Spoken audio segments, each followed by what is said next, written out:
how in the last 3 months there have been 5 train accidents. Why is the number of train accidents growing, and what is happening? Our guest for today, Mr. Ajoy Ashirwad Mahaprashasta, an accomplished journalist in political reporting and editorial processes. Throughout his career, Mr. Ajoy has demonstrated proficiency in political reporting and data analysis, making significant contributions to the field of journalism. Sir, in what ways can a policymaker address systemic racism and promote equality? People are being discriminated on the basis of race, on the basis of religion, on the basis of caste. And there was a lot of protests across India by farmers, by different sections of people against civil land acquisition. And the more experience you have as a journalist, the better you become. Hello, audience, and welcome to the Policy Podcast, Tomorrow's Policy Today. I, Amrita Varshini, a second year undergraduate student of the Department of Electronics and Electrical Communication Engineering. And I, Utkarsh Anand, a second year undergraduate from the Department of Electronics and Electrical Communication Engineering, IIT Kharagpur. Will be your host for today. Our guest for today, Mr. Ajoy Ashirwad Mahaprashasta, an accomplished journalist with extensive experience in political reporting and editorial processes. He has spent approximately 8 years as a special correspondent at The Hindu, where he honed his skills in in-depth political analysis and reportage. Following his tenure at The Hindu, he advanced to the role of political editor at The Wire, an esteemed independent publication in New Delhi known for its authoritative opinions and exceptional Indian reportage. Throughout his career, Mr. Ajoy has demonstrated proficiency in editorial processes, political reporting, and data analysis, making significant contributions to the field of journalism. Honestly, sir, it's an honor talking to you, and hosting you here at our event is an even greater honor. Once again, thank you, sir, for joining us this beautiful morning to our Policy Podcast. So, if you have some words to our audience. Thank you so much for inviting me here, and it's really good to know that IIT hosts this podcast on policy and governance. It's really good to know that engineering students are also interested in these matters, and which are extremely crucial for nation building. Yes. Thank you for your kind words, sir. Given your vast experience, we have prepared questions to explore your thoughts and insights and provide valuable lessons for our audience. Moving ahead with the first one. So, could you kindly elaborate on the trajectory of your professional career and the steps that led you to attain your present position? So, become journalism was something I never hoped that I would get into. But I was more of a history buff. I pursued my academic training was in history, and history is what kind of uh, pulled me towards details of each and every event of the past. What is journalism actually? If I may say, journalism is also documentation of the contemporary, but contemporary events, and in detail, you follow one event and you pursue a particular story in depth. And history is also looking at the past in similar ways. These are two common things about journalism and history. What kind of drew me towards reporting about events that is going, those are going on, or those are happening around me. So this is how I entered journalism after finishing my MA, and I was lucky enough to get into the Hindu group of publications. I was a special correspondent in their fortnightly magazine Frontline, where I got to cover stories which were socially and politically important from North Indian states like Uttar Pradesh, Madhya Pradesh, Bihar, Punjab, Haryana, and which kind of opened a completely new world to me. There were many things which I already knew from before, but journalism gives you an opportunity to kind of get into minute details and explore the whole story in from someone else's perspective. And I began to enjoy reporting. I began to like traveling across villages of India, across small towns of India, getting to know more and more people. And this is what kind of hooked me into the world of journalism. And after a tenure, after 8 or 9 years, which exposed me to various facets of society, I thought I will. It was time for me to kind of do focused reportage on certain things. So that is around 2016, where the Hindus editor, and I again got this golden chance of joining these senior reporters, senior editors, and built the Wire platform together. And as you know, from 2016 onwards, Wire has emerged as an independent voice in the world of journalism. So and has done cutting edge reporting on issues that matter in India from 2016. We have been a very critical platform. We have explored policy matters, we have explored economy, we have explored uh, different types of news that have permeated Indian society, like hate crimes, rising communalism, growing communal violence. Everywhere the wire has been on the field and has reported from the ground. And that is what has made us wire very important. As a political editor here, I ensure that all our reporters stick to old school journalistic values, focus on objectivity, verify facts properly, and try and get all speak to different stakeholders in the story, different players in the story, and then write their story. So you'll find the Wire's reports much more extensive, much more detailed, much more uh, uh, much more analytical, and that is what we have been doing. So, in fact, in my 17-year-old career, I have had only two jobs, unlike many other journalists who keep switching jobs. So, but I've been lucky to find very good platforms, first the Hindu and the Wire, where journalism and not other commercial considerations are important. Journalism is held at a very high esteem, and all of us at the Wire focus our energies to do good cutting-edge journalism. So that was truly inspiring.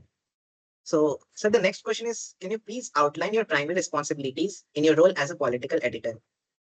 So when I joined the Wire, I began as a deputy editor here, in charge, primarily responsible to cover national politics, which is the center uh, of how do you say the Narendra Modi government, various ministry.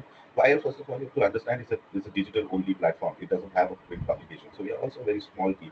And here we focus on giving a full picture story to our readers, our audience. And so, as a political editor, I look for important news of the day and try and give a good grasp of whatever happened, whatever is unfolding to our readers. We try our, as you can find, our stories are very explanatory in also nature. It explains. Our focus is people who may not have a very good hold over news events, but we aim to give them a good in-depth information or knowledge about the unfolding story of the day. So that is what my primary responsibility is. I do political reports. I steer a team of reporters here in the Wire. I engage with freelancers in different states of India, and wherever there's some important news which we consider as important, I speak with them, I engage with them, and ask them to file their stories. So this is what I do. So it's a very hectic job. When people submit their articles, I look into it and see whether we can take it or not, and then if we and speak with them to improve their article sometimes if we plan to take it. And this is what I do. So that is the role of an editor. And finally, selecting what news they should focus on for them. Yeah. So this is what the role of a political editor is. They all the time. We have a team of reporters, and every reporter has a few specializations. And if there is some news today, for example, on a given day, you have an important policy matter being announced. So, as an editor, I would know that this is that Utkarsh, for example, you specialize in economy, and this is the RBI has declared a policy. So I'll ask Utkarsh to file something on this, and why is it important for India, for example, or even for a given sector. So I'll ask you, and I'll ask you how to go about the story. And so it's not a one-way process. It's a Utkarsh can suggest me how to go about the story, and I can also kind of look at that story in a different. So it's the coordination in the newsroom that makes a story product good, that makes a story valuable for the readers to read our stories. That was extremely enlightening, sir. So, to the next question. So, could you share what motivated you to transition as a role of a special correspondent at the Hindu, where you have approximately worked for 8 years, to your current position as a political editor at the Wire? That for every journalist in life, they start off as a reporter or a person in the desk. So if in every newsroom, if you may know, there are two kinds of teams. One is the reporting team, the other one is on the desk. If I file a story, I file the story as a reporter. I'm on the field. I cover certain beats. Beats mean certain subjects. So I may be in charge of, say, covering whatever is happening in the BJP, for example, as a political reporter. And I file my story and I send it to the desk. The desk team then produces the story. It edits the story and it publishes the story. So there are two primary functions of a newsroom. One is the reporting function, the other one is the news production. And with this digital space, you can do a lot of things. Earlier, the newspapers they had fixed roles; they had to publish their story in print medium. But with digital space, if I file a story, I might as well do a video explainer on that story. The desk would then publish it, create drafts, create multimedia videos or even short videos. You can do many more things that you can do now with one particular story of importance. So, but the editor takes a call about which story is important and which story needs to be highlighted and which story needs to be just done as a routine story. I hope you're getting what I'm trying to say. So this is how a newsroom functions. So I started as a reporter, gained enough experience and enough experience covering a wide range of subjects, and that is what kind of pushed me towards. So that gave me an understanding of the largest political and economy scene, what we call as political economy. So that kind of placed me in a position to look at a story from various angles. I can give you certain examples. So, which I'll do later. But this is how. So after 17 years, my editors found me good enough to uh, become the political editor, and that is how I became. So I have, in these 17 years, I've covered top news of the day. I've covered the most important stories of the day. That's I think enough experience, and I hope my editors found me good enough to lead a team, and that is how I became. Uh, but it's all about experience that you gain in your career, and that is how you or your bosses, your leaders, your mentors find you good enough to lead also after a certain number of years. It's like any other profession.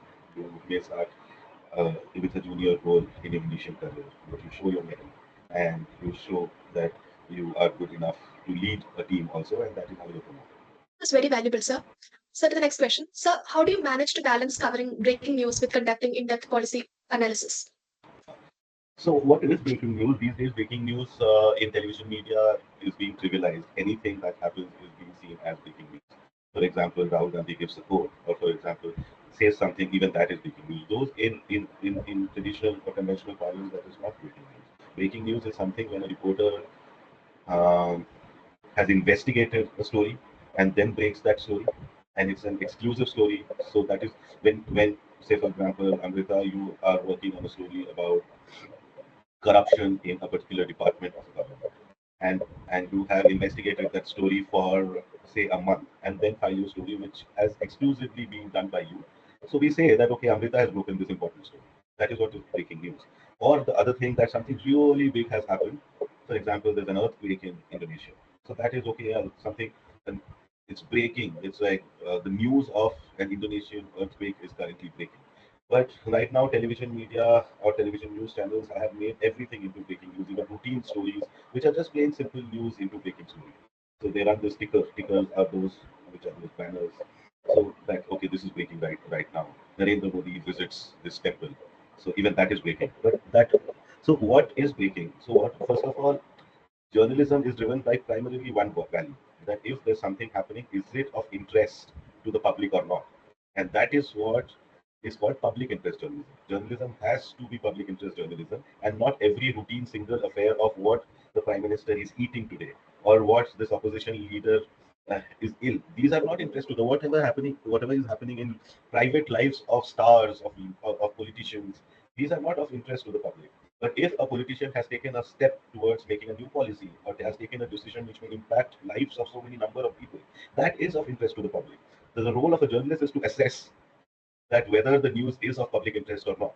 So once you know that okay, this is something of public interest, then you do four things. To do four things to then what? So these are like primary values of journalism, which is four W's and one H.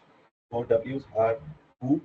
If you're looking at a story, then you have to say, okay, who is the person involved here? Who, what, why, and where.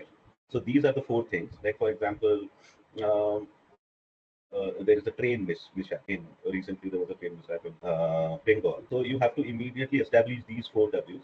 Okay, where did this train mishap happen? And what is like, okay, this is a train accident that happened. So we are building a story on a train accident. So what is established there? Where is established there? Okay, it happened in this particular village of West Bengal.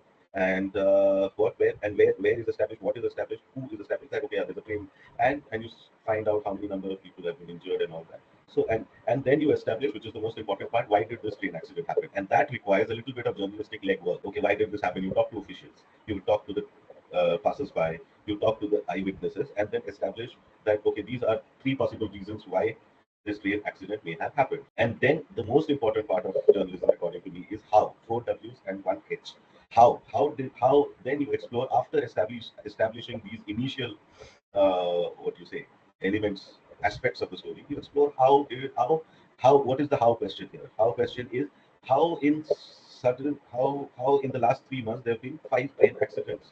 Why is the number of train accidents growing, and what is happening? So you have to establish that how aspect. So you talk to ministers, you say whether okay, what are the safety? You ask these questions, whether safety mechanisms are in place, whether say whether the people in charge of preventing a train accidents were working well or not. So these are questions, and you establish how the government has not or has worked towards preventing this train accident, or if you find facts which says that okay, the government has not acted enough to prevent such train accidents, so you have to those are the analytical investigative aspects of one particular story, and this is what you establish. So this is what breaking news means, that a reporter has to do these four W's and one H, and if you find something really important, that okay, what has, and this is, and how do you bring in your own analysis, you get into more depth, you get into depth of the story, you get into bigger questions. Okay, you see the data for the last 20 years, how many number of train accidents have happened, and why in successive spurts of time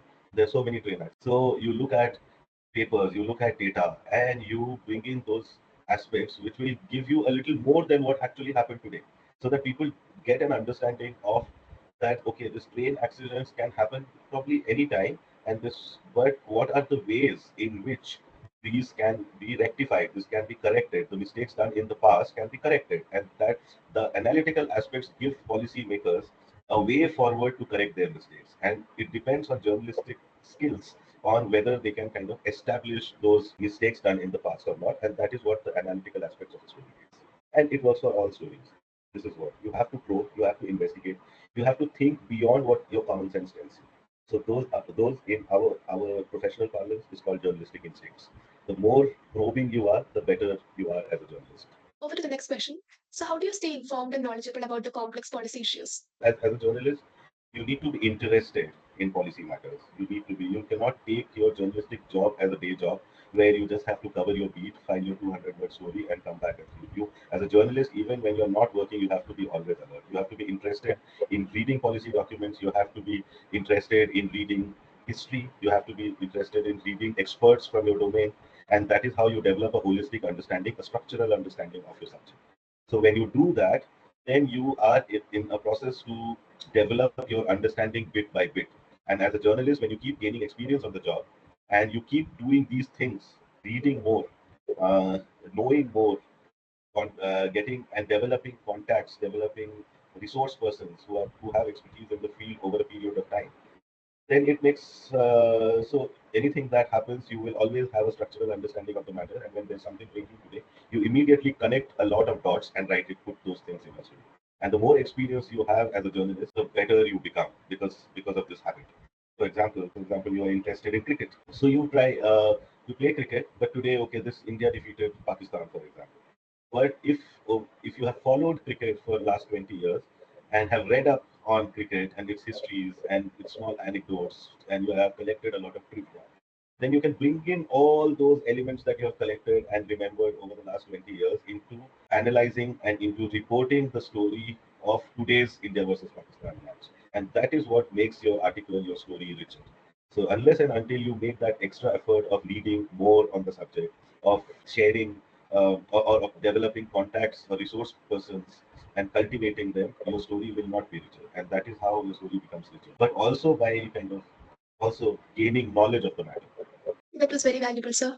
So, next question. So, how do you uphold the objectivity and ethical standards in your reporting? So these days, after this digital world and this internet age, where every person who has a mic thinks of himself or herself as a citizen journalist, which is very good.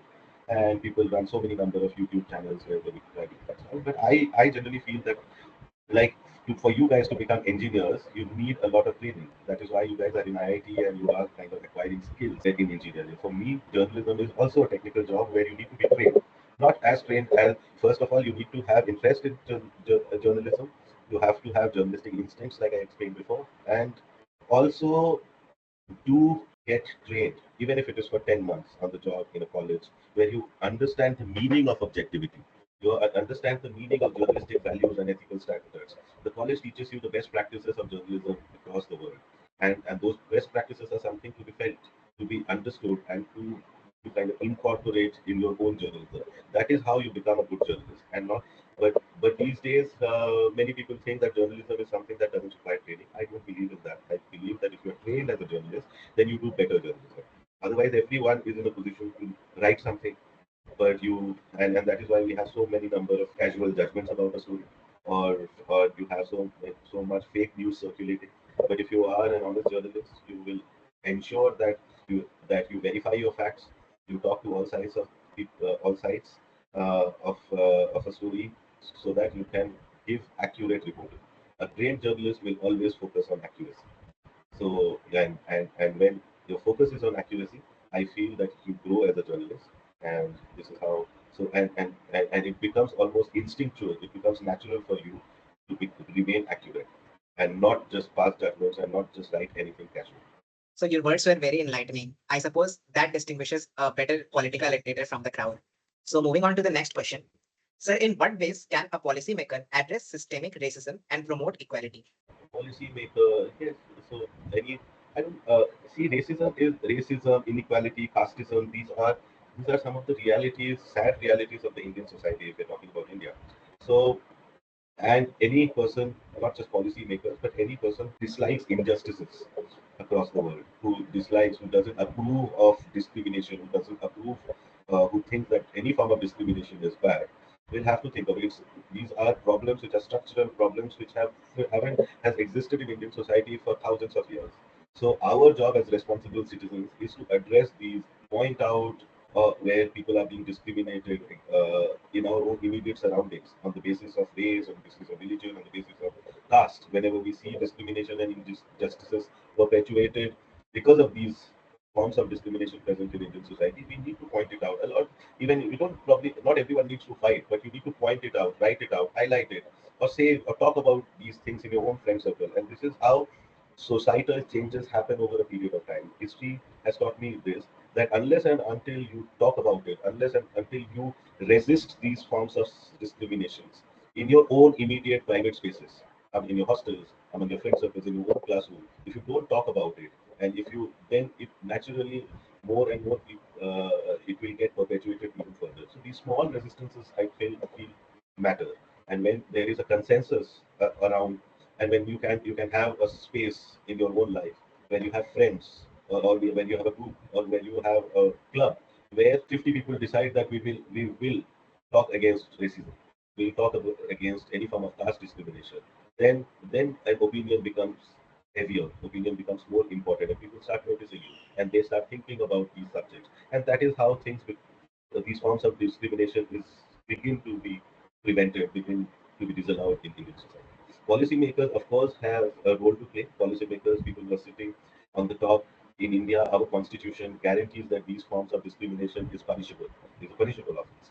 So, and several governments after that, after our constitution was made, hasn't approved of any form of discrimination, has actually criticized all forms of racism, casteism present in Indian society, and yet these social evils have remained in our society. So it's very important that apart from policymakers, the civil society, the people like us in, who can influence opinion in any form, even if it is in a small form, they need to do that. They need to build consensus around these issues, that okay, this is wrong, and we need to move forward and become truly global citizens and disapprove of all these forms of discrimination on the basis of religion, class, race. This is how we do, and that is why. So only policymakers don't have the sole responsibility of removing these social evils. They will, of course, do that, but the policy makers should coordinate and work together with the civil society, and they should come together to create an environment where these things are looked down upon. Discriminations are looked down upon. But if you in India, there are so many places where discriminating against people is looked with a great pride. If you are being casteist, you are discriminating against other person. Your caste fellows will look at you as with a lot of caste pride. These things need to be disapproved and protested against in our small spaces. Protest doesn't mean organized protest all the time. Sometimes we disagree with our parents and we register our protest by arguing a little with them. And these are small spaces we should not leave. We should reclaim those spaces where we can talk about our what we think, of these form of discriminations. So policymakers, of course, they need to be aware. Policymakers need to be aware. Okay, despite our efforts over the last 75 years after independence, these social evils still remain. So they need to be aware and make policies which cater to today's times and age, and think about small solutions where probably one form of discrimination, because discrimination happens, is pervasive. So it's racism is not just like, okay, for example, you call someone out by his or her color, but racism is also practiced socially, economically. So sometimes you see, for example, if the US, in the US, the black people don't get similar wages like a white person would do. So that's economic injustice perpetuated, and that's also racial discrimination. So in India, you see that okay, an upper caste fellow for the same work gets better wages than a Dalit fellow who does the same work, but he or she gets poorer wages than their upper caste counterparts. So these are ways in which discrimination and racism is perpetuated in Indian society. So we need to talk about these things and demand fair wages for all. And that is how we ensure equality. Right. So it's not about racism in its naive format that okay, you should not body shame people, for example, you should not call shame people for their skin color. But it's also about skin color becomes a vehicle for exploiters, for people who oppress or suppress other people's voices, to deny people of different colors or different castes their due constitutional rights. That is very educational. Sir, moving on to the next question. As the nature of your job, you might face some conflicts in between your professional duties and your personal views. So how do you resolve such type of situations? So that is where what I was talking about. I was talking about being trained as a journalist.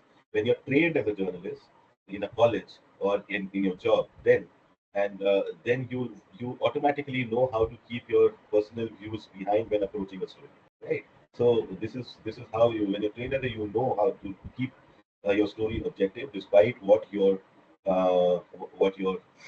personal biases may be. For example, if I can give my example, I entirely detest or disapprove of Bharatiya Janata Party's majoritarian politics. It's anti-Muslim politics. I don't think in a modern world, in a developing nation, there should be any liberal democracy, there should be any room for any this kind of discriminatory anti-minority politics. But this is what India is seeing for the last 10 years. So, but when I do a story on BJP's election win, then I keep my biases aside. That okay, yeah, because BJP has got the maximum number of votes, and why has it got the maximum number of votes? What is it in the BJP that people are getting attracted towards it right now? And I explore those angles in my story at that point of time. But there will be no conflict of interest because I am approaching the story very objectively because a majority number of people have voted for the BJP to make its candidate. So at that point of time, it's not my space to say that okay, I disapprove of because that's not the story, right? So that is why training helps. What is the story? You have to look at the story and do that story. But if I'm covering a story where a Muslim man, for example, has been lynched by a Hindu extremist mob who have alleged that the person has been doing cow smuggling, so which we have seen for the last 2 decades, we have been the last 1 decade, we have seen so many number of. So then I talk about BJP's politics, this anti-minority politics, which has created an environment where even a mob who support the ruling party can take law into their own hands and do things with impunity and not care about the law of the land.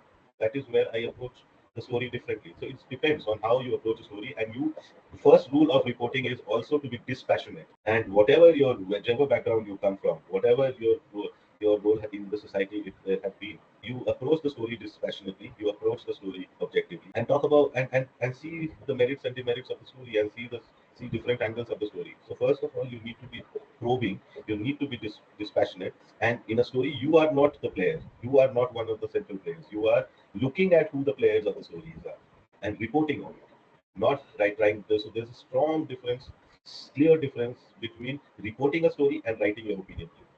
So if you look at any news website, Times of India, Hindu, anywhere, they have a separate opinion section where people write about their own opinions, informed opinions, and there's a separate news reporting section where the report is just stated as it is, as it happened. That was truly inspiring, sir. Over to the next question.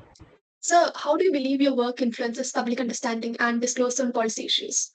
Journalism has a great role to play in impacting how a nation, how a society, how economy moves forward. And there are not just mine, but even a small report, every policy makers take it really. So some of my stories, everyone who does a story has an impact, and because the news is consumed by public, and it creates opinion, and as it creates opinion among the public, the political parties and policy makers who are accountable to the public take decisions on the basis of consensus that is emerging within the public. So, for example, some around 10 years ago, you guys must have been kids a lot, but at that point of time, there was a lot of during the Congress crisis, right? There was a lot of this development happening, infrastructure development. There was a lot of protests across India by farmers, by different sections of people against forcible land acquisition. Forcible land acquisition for different things, for road construction, for mining, for setting up factories across India, from Tamil Nadu to Haryana to Kashmir. You would find people kind of agitating against government's orders which are trying to take away their land. So we reported a lot. I reported a lot on some many of those movements where people were forced to part or give up their land for very, very small compensations, very, very minute. And so there was a question that, okay, even if the government takes away their land, and so how are they expected to survive with this small amount of money?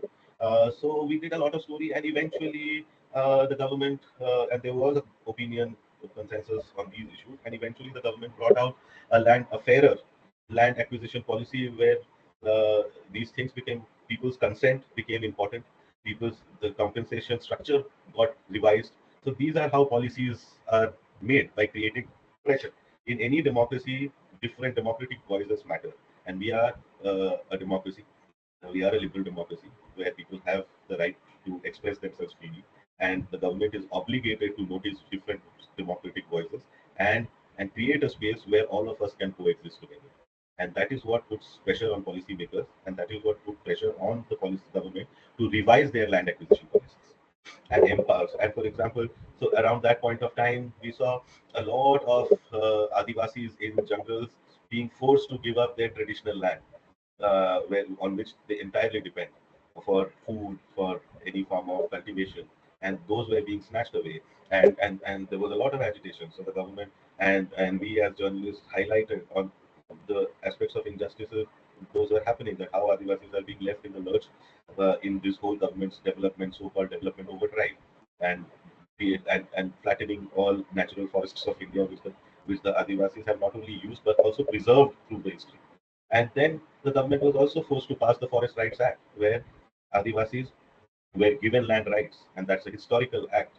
So this is how policies are framed, and policies are not framed by policy makers sitting at the top, but by policies are framed by listening to the voices from the ground and trying to talk to them.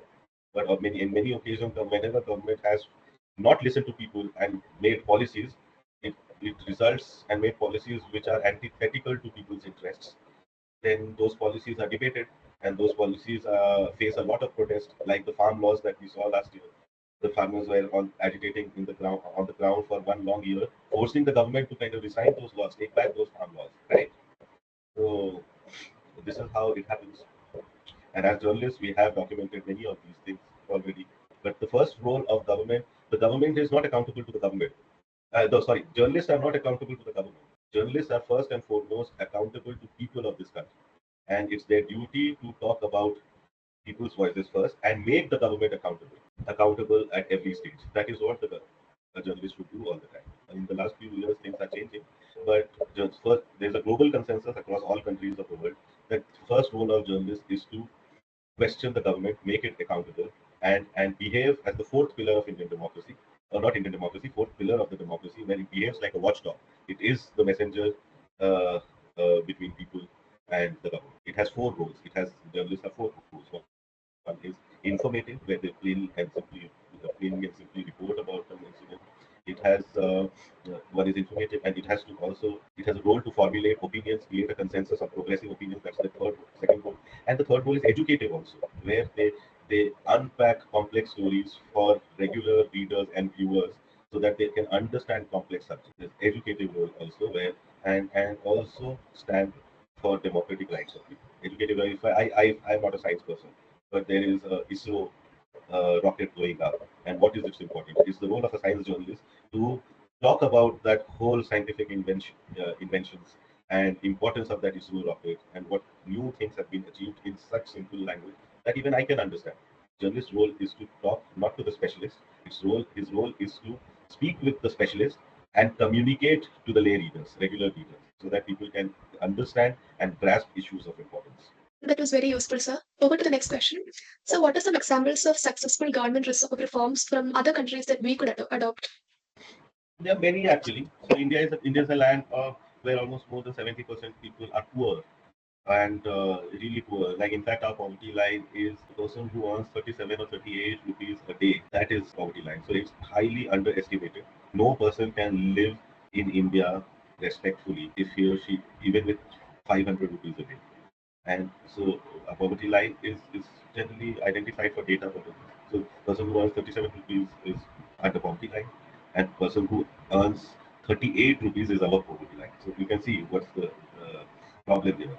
So there are so many things, but right now I don't know. There are many. India has also successfully taught many things to different countries. For example, in Delhi, the Aam Aadmi Party government, despite all its loopholes, weaknesses, it had successfully transformed Delhi's hospitals and schools, government schools, which had and increased the access of poor to the schools and hospitals, which had never happened. We also had Right to Information Act, which can be emulated by the world. Right to Information is a hugely progressive act where people have the right to know information about how a certain policy was taken. And it was like one of the biggest steps that Indian democracy had taken for transparent governance. So something like that. In what India can learn from other countries, I think India can learn a lot from Scandinavian countries, where uh, where people are taxed, and that tax is used for their own people. In India also we are taxed hugely, but we don't get anything in return. In Scandinavian countries, there are huge, like the people are taxed, and that tax is used to provide free healthcare, free free world class schooling, free global education there, and social security, unemployment allowances, many things. Like they have even old age compensations, and if the person doesn't have anyone, the government takes care of old people also. They have very great maternity care schemes, everything. If you look up Scandinavian countries, you will understand what I mean, because the state takes care of you if you pay taxes to them. They really and that is what creates an equal world. We are a hugely unequal world in a country in India, but that inequality is manifested more by the way the rich or the Ambanis get married and the other person doesn't have money to pay and goes into debt for a wedding in their house. That inequality gets manifested in the way that a rich can go to much bigger private hospitals and get specialty treatments, and there is one person who cannot even afford a small nursing home, or a woman cannot afford institutional delivery. Yeah, among these aspects, Tamil Nadu has done a great job with healthcare. The southern states have done great job with healthcare, but the North Indian continues to ignore its poor. But despite paying, so the taxes are used to raise people's living standards, the quality of life. The roads are improved, the governance is improved, everything, every aspect of people's life is improved through taxes. And that is what I am ready to pay taxes, provided the government improves my lifestyle or quality of life. And despite paying taxes, the person here has to still pay a lot for their children's education, for their own healthcare, for using the roads, for using electricity. Everything is charged. So there is a sense of social insecurity here, while the Scandinavian countries and their governments ensure that people don't suffer from insecurity. This and they have constantly strived to empower social security, strengthen social security governance in those countries, and that is why in the happiness index you find these countries at the top, while India and other countries like ours are regularly at the bottom. Over to the next question. Sir, have you noticed any trends in what your audience is most interested in regarding the public policy? People are really interested in how around us discrimination or an environment of fear is being created, scared of talking freely, because they think that okay, something will happen to them, probably the state will crack down on them. Even in colleges, in universities, a lot of people are scared to speak, and they're not speaking freely out of fear that they may be punished for something that they have spoken about. So these are some subjects which our leaders are very interested in the why we keep covering those stories. And what else? I think people are really interested in sports, cricket, football, everything. These are subjects of high interest to people, and politics. Whatever this government is doing, people are really interested in what is happening politically around. Elections are one topic that people have a lot of interest. Sir, I truly agree with your views. I personally also like to read the topics on politics and sports. So, sir, moving to the next question. So how do you evaluate the effectiveness of current economic policies on addressing the income inequalities? Actually, almost negligible. The current economic policies have actually aggravated the economic inequality in this country, and that had, in the last election, 2024 Lok Sabha election, that was a huge political issue where the opposition constantly campaigned on growing inequality and how cronyism of this government has emboldened inequalities. In rather than mitigating inequality, it has only increased inequality, which means the rich is getting richer and the poor is getting poorer. And the current economic policies, the Narendra Modi government is driven towards empowering corporates and establish a pro-market economic policy, which many in the opposition and many among economists also feel can aggravate inequality in this country. And uh, but the Narendra Modi government believes that when we empower the corporate, the money earned by the rich will eventually flow down. They will spend more, and that will benefit the poor. But that has clearly not uh, helped the poor. The poor in this country, the lower middle classes have lost their jobs. Factories have shut, and after demonetization, people are out of jobs, and even those who are in jobs, they are not getting enough increment, or their growth has been stagnant. So these are some real problems, and which this government needs to address to boost rural and urban consumptions and give some relief on tax uh, structures. So we have a society where even like people, middle class people are being taxed at 30%, up to 30%, while the corporates who are supposed to pay 34% corporate tax, they are being given rebates and they are paying only 20% despite maximizing their profits. So there's clearly a lack of level playing field between people and corporates, destroying the small and medium sector, which ran the India's unorganized businesses. So which were the backbone of India's economy, and that several steps like demonetization and GST have broken their backs. And while the big corporates have become bigger, these small and medium entrepreneurs, they are facing a lot of problems because of bad policies.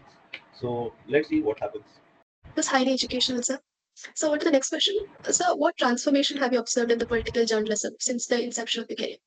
So as I said, that the journalist's first role is to question those who are in power, irrespective of their political biases.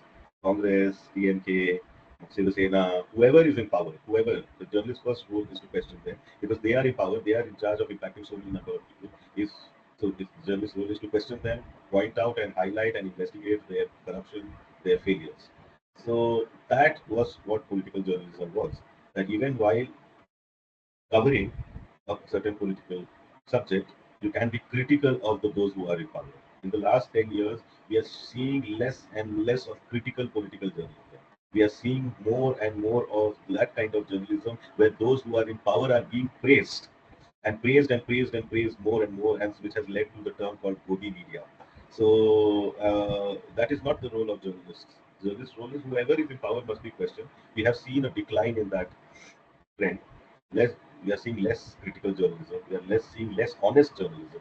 We are seeing more and more people with a corrupt background getting into journalism. We are, so these are some of these things which are really disappointing in political journalism. But listen, I am optimistic about that when the legacy organizations are not doing their best possible journalism right now and are resisting from criticizing those who are in power for and praising them through their biases. The room for independent journalism has also opened up, and that is what where people don't find space to express in platforms where in big papers and big news television news channels they have opened their own independent platforms. In the Wire also, Wire has become so big in such a short span of time because they are they reflect people's voices, they reflect people's questions, they talk about questions that people are raising, while the big newspapers are not raising. Newspapers are still raising, but big television channels have completely blacked out everything that is of concern. For example, a good environment for political journalism would have predicted that, okay, not this ahead of 2024 elections, how many of you thought that BJP will come down to 240? Not many. Everyone was thinking that, okay, BJP is on its way to winning its third successful tenure with more than 400 seats. Char so far, that was the slogan. But none of the political reporting highlighted how that BJP is facing so much of resistance on the ground. Only few organizations like the Wire, Telegraph in Bengal, and so very few and others, Scroll or the Queen showed that okay, people are being very critical on the ground, and something which the results also showed. But but if you watch television news, did you find you mostly saw the television channels amplifying BJP's campaign of 400 Par without talking to people? So that is dishonest journalism. And suddenly, after the results, when BJP came down to 240, many people wondered, okay, why did we not know about so much of resentment on the ground? If in a state where journalism is practiced honestly, journalists would have gone to the ground and talked to people and highlighted those things which would have damaged BJP, but no one dared to do that. And only after BJP came down to 240, people are analyzing. But BJP could come down to 240 only because those political factors were there on the ground. People were not willing to vote for them for the third time. But was that shown? That was not shown. So that is dishonest journalism. Leaders should have had leaders and audiences should have had a fair knowledge about okay, this is not going to be easy for BJP. But on the contrary, everyone thought that okay, BJP is going to win. There's no opposition. But as we saw, there was a vibrant opposition on the ground, and there was a weakening BJP on the ground. But that we came to know, many people came to know only after elections. So these were very valuable insights. So moving to the next question. Sir, could you describe your approach of engaging with your audience and responding to their inquiries or concerns regarding policy issues? Engaging with the audience, I think it's journalists. I am a print. I write my stories. I don't. But that's always a challenge for any journalist. How well you tell your story. You have to engage your audience. No, if you that is what if there's a ISRO rocket launch, and if you talk in the scientist language of this is technical terms, no one will understand. No one will read the story. It's for the journalist to unpack the story by tell that story in a way that even an English literature student is able to relate with that storytelling. Okay, this is what has happened, and with a visual television journalist, it's very important for the journalist to show visuals which will engage the audience. So, lay audience, and even if I do a story about budgets, there are so many technical terms which you guys may not understand, but it's my job as a journalist to tell the aspects of budget in such a language, in such a way that even you understand, okay, how do I get, like you should be able to, okay, the RBI the Reserve Bank of India has decreased the repo rate. But if as a journalist, you say that, okay, when the RBI cuts the repo rate, this is how people are impacted. So from the slash in repo rate, which is a policy decision, to its impact of how you have to pay 9 rupees instead of 10 rupees for a packet of Lay's chips, then you understand the impact of the slash in the policy. Right? So these are the dots that the journalists have to connect, and that is how you engage your audience. And that is valid for any story, not just political journalism, economy journalism, social issues, any form of literature or feature writing. Your job is to engage the reader and tell the story in a way in which you can relate to it. But more than journalistic training, it's your years of experience that makes you better, and as much as possible. Your insights are truly appreciated, sir. Over to the next question. So, could you share an example of a story or a series that exemplified significant impact? Recently, the Wire did last 2 years ago. The Wire did was a part of global investigation on Pegasus spyware. If you must have heard of it, Pegasus. So we found that many influential people in India across political class, from Rahul Gandhi to H.D. Kumaraswamy, Vasundhara Raje Scindia, lawyers, activists, all prominent people, almost 177 prominent people, their phones were targeted by a military-grade spyware, Pegasus. What is Pegasus? Pegasus is a spyware, mobile spyware, developed by Israel-based NSO group, which can take over, access your phone remotely. It can, from remote places, it can switch on their camera. It can infringe upon all forms of privacy. And uh, this spyware is a sophisticated weapon, not to just hack into your phone, but it completely takes over your phone. It can switch on the camera at will, even if you don't want to. It can not just uh, tap your calls and overhear. It can completely manipulate the data in your phone, plant evidence in your phone, and it can do many things. And so many prominent people in India, they were getting targeted by this Pegasus spyware. And the NSO group has said that they sell this spyware for security purposes, not to private individuals, but only to state governments.